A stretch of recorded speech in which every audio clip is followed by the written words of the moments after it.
ఒకప్పుడు పులిహోర చేయాలంటే మన నానమ్మలు, అమ్మమ్మలు బాగా చేస్తూ ఉండేవాళ్ళు ఇంట్లో పెద్దవాళ్ళు. అయితే ఇప్పుడు అటువంటి కష్టం ఏం లేకుండా వంట రాని వాళ్ళు కూడా ఈజీగా చేసేయొచ్చండి. మీరు వీడియోని స్కిప్ చేయకుండా ఎండ్ వరకు చూసినట్లయితే పులిహోర చేయడం ఇంత ఈజీయా అనేసి అనుకుంటారు. మనం చేసేది చింతపండు పులిహోర కాబట్టి ఫస్ట్ స్టెప్‌లో చింతపండుని నానబెట్టుకోవాలి.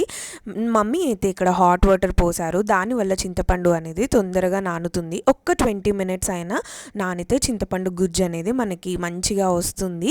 తొక్కులన్నీ తీసేసుకొని ఒక గిన్నెలోకి చింతపండు జ్యూస్ అంతా తీసుకొని కొంచెం ఉప్పు, పసుపు వేసుకొని థిక్ కన్సిస్టెన్సీలోకి వచ్చేంత వరకు చింతపండు గుజ్జునైతే ఉడకపెట్టుకోవాలి. ప్యారలల్‌గా అన్నం కూడా వండుకొని పులిహోరకి మెయిన్‌గా కొంచెం అన్నం అనేది పొల్లులుగా ఉంటేనే బావుంటుంది. ముద్దగా కాకుండా అన్నం కూడా మంచిగా చల్లారబెట్టుకోవాలి. ఒక వెడల్పాటి గిన్నెలో వేసుకొని నెక్స్ట్ ఇక్కడ పులిహోరకి పోపు పెట్టేసుకోవడమే. నేను చూపిస్తున్న ఇంగ్రీడియంట్స్ అన్నీ ఒకదాని వెంట ఒకటి వేసేసుకొని మంచిగా పోపులో వేగనివ్వాలి. మెయిన్‌గా పులిహోరకి శనగ నూనె వాడితేనే ఆ టేస్ట్ అనేది చాలా బావుంటుంది. అండ్ మెయిన్ ఇంగ్రీడియంట్స్ వచ్చేసి ఇందులో ఇంగువ, శనగ నూనె ఈ 2 మాత్రం ఖచ్చితంగా మీరు వేయాలి. అండ్ కొంచెం మిరియాల పొడి వేశారు మమ్మీ, దానివల్ల టేస్ట్ చాలా బాగుంటుంది. కొంచెం బెల్లం కూడా వేసాం మనము పులుపు బ్యాలెన్స్ అవ్వడానికి.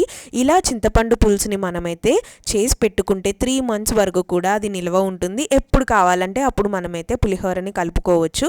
వెంటనే తినకుండా 30 మినిట్స్ అయ్యాక పులిహోరని తింటే టేస్ట్ అనేది ఇంకా బాగుంటుంది.